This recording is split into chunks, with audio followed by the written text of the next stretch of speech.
Okay. Don't forget to subscribe.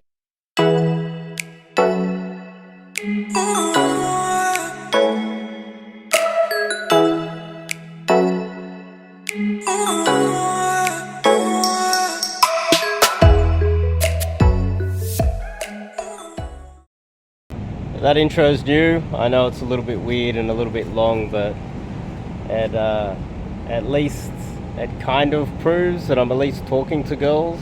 I know a lot of the other coaches aren't really talking to a lot of girls, so at least it's evidence of that. It's a beautiful spot here. Beautiful. Nice walkways.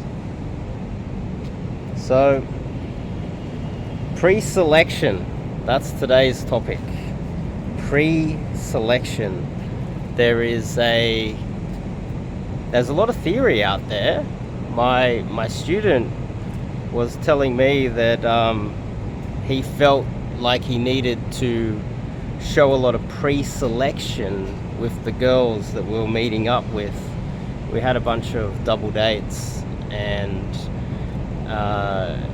he wanted to make out that he had a whole bunch of other options, a whole bunch of other girls. He was considering showing photos on his social media with a bunch of other girls, Dan Blazarian style, and he was thinking that if he showed these girls that we were dating multiple, well, quite a lot of girls. I've lost count how many girls we were going out on dates with. We're doing a lot of double dates as well. But the idea was that some of them were being a little bit slow. He would have to date them a few times before they would want to come back to his place. And he found himself going on lots of dates and struggling to pull with a good girl, the type of girl that you want to date, the type of girl that you want to have a relationship, the type of girl that you want to marry, the girl that has less experience than others, the type of girl that doesn't sleep with a whole bunch of guys. It might take a little bit longer. Generally it does take a little bit longer because, well, you're not the only one trying to sleep with her, and her putting up her guard to all of the men that she's dated in the past is what has kept her innocent till the moment that you meet her. Obviously unless she's right on 18 or something like that, but if she's an innocent girl that's 21, she's had a lot of suitors trying to break down those barriers, and she's had to look for reasons to dismiss, discount, reject all of those men that have come in the past. And one of those reasons, one of those signs that a guy is not a good guy that she should be dating, is the guy that believes in pre-selection. The type of guy that tries to let her know, oh look, I slept with all these girls this week and I've got 20 other girlfriends, and because I've got all these girlfriends, you should be jealous and sleep with me now. And that's the guy that gets rejected by the good girl, ends up sleeping with the whore. Whores like seeing that you have multiple other girls chasing you, because whores are looking for a guy that is very experienced in bed, has slept with multiple girls, lots of girls, is more likely to have a huge penis to satisfy a whole bunch of range of different girls.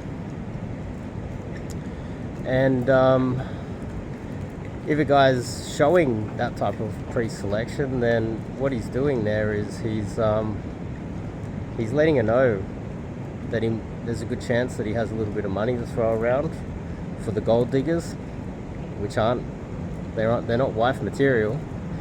So if he's throwing money around, then is attracting the wrong type of girl. That's mistake one. Mistake two is, what if he is good in bed and he's showing a lot of pre-selection? He's DHVing and pre-selecting and showing that he's got a lot of options out there. The type of girl that's attracted to that has had a lot of experience with other guys, slept with a lot of guys, jumped on the carousel, probably has a large vagina from getting wrecked so much that she has to try and find a guy that's projecting a lot of pre-selection. And if you feel the need to show pre-selection and you're faking it till you make it, then all you're doing is attracting not only gold diggers, because you might have to flash some money around, go down to the club and buy yourself a table and get photos with 20 girls, have multiple girls hang out with you all the time and be seen with multiple different girls all the time.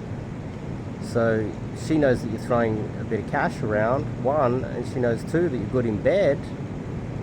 The type of girl that is looking for a guy that is good in bed, actually looking out for it and looking for pre-selection, is the type of girl that has run the carousel so much that she's sick of sleeping with guys where, I don't know how experienced you guys are, but I think I'm right up there with the top most experienced normal human beings, not superstars, obviously, not rappers or Wilt Chamberlain or anything like that, but normal people that have a lot of success, that aren't rich and aren't super good looking and famous, right? There's been so many really hot girls that I've pulled not only from the nightclubs but through social circle, etc., where I've had some sort of status, and I've got them home and there's a large vagina there. The girls had a lot of experience, and we both are like, during sex, looking at each other like, I'm thinking to myself, you've run the cock carousel. She's looking at me like, you've got a small dick, and only one of us is right, and that's me, because I promise you that all virgins can have a universal vagina. The cock carousel girls need a unique type of penis, a very large one. And if you're the type of guy that needs to go out there and get a lot of sex training, or get a sex expert to teach you how to do all of the stuff with toys and all that other stuff, you're just messing with whores. And you're going to struggle for the rest of your life if you're DHVing and messing with whores.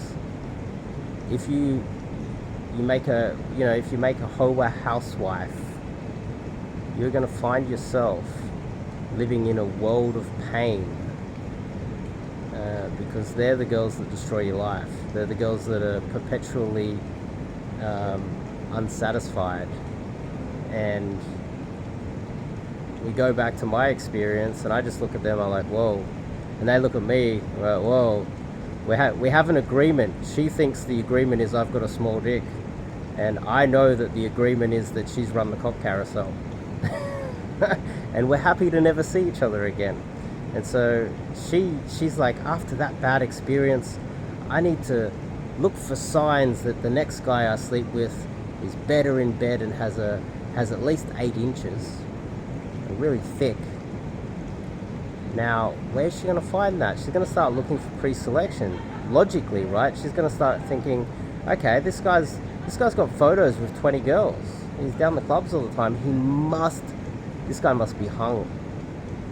So I better lock in one of those because the issue is, with every size upgrade that a girl gets, it gets a little bit more damage and she needs another size upgrade. Next year it's 9 inches.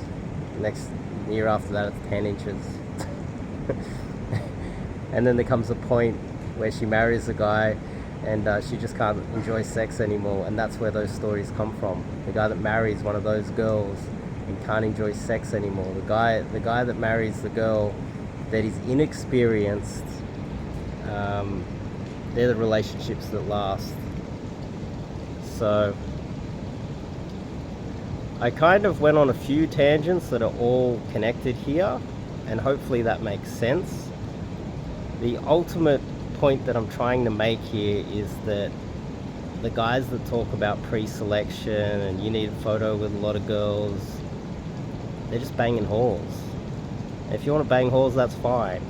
Go down the red light district and buy yourself a $2 hooker. That's fine. Make a hoe a housewife. If you're looking for a real good girlfriend that hasn't run the carousel, isn't swiping right on Tinder every night, doesn't have STDs, doesn't have all the mental problems and issues with pair bonding and disrespecting men and having mental illnesses, all of these problems that are associated with running the carousel, large vagina, and looking for the type of guys that pre-select themselves by going out there and trying to make out that they're some sort of a player so they can attract women.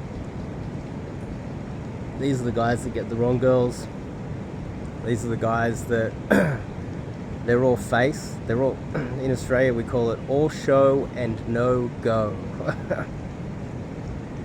The guy that turns up in a hired Ferrari and then goes home to a cardboard box to live in.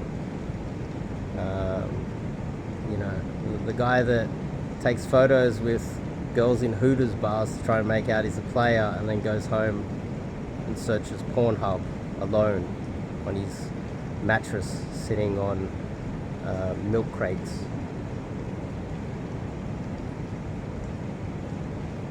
I think this is all related, but you get the point, right? And the ultimate moral to this story is, firstly, you don't need to be pre-selecting. You're just going to attract whores. Two, the best way to meet girls is through cold approach, day game cold approach, because they're not in the clubs with all the hoes, they're not on Tinder with the hoes, they're not looking at your social media with all the other hoes. They're not in any of those areas. They're never to be seen there. So how do you find them? Through cold approach day game. That's the best way to meet them. And that's how you meet your girlfriend. That's how you meet your future wife. And if you find yourself sleeping with a lot of girls, and I've heard the story, I slept with so many girls and I'm feeling lonely, it's a bit of a cliche, it's because you're sleeping with hoes. You're not building an emotional connection with girls that cannot pair bond. They're running the carousel. Every night you pull another one back and your entire pelvis falls into this black hole and you're like, whoa! You get sucked into the black hole. Trust me, I've been there a few times. I start questioning my life decisions at that point. That's where day game comes in. It solves that problem. So top link in the description. Check out the website and get some cold approach coaching with myself. I also red pill the hell out of my students, which will prevent you from marrying the wrong girl. I give you all the tools to identify those girls, and whatever you spend on coaching, depending on how much money you have, you save 50% of your income by not marrying the wrong girl, by getting red pilled by me and learning cold approach, learning how to find a proper, good wife material girl. So anyway, I'm here with a bunch of students right now in a beautiful place, doing day game every day, meeting good, innocent girls, and learning to identify the bad ones and ditching them fast. I'll see you guys in the next video.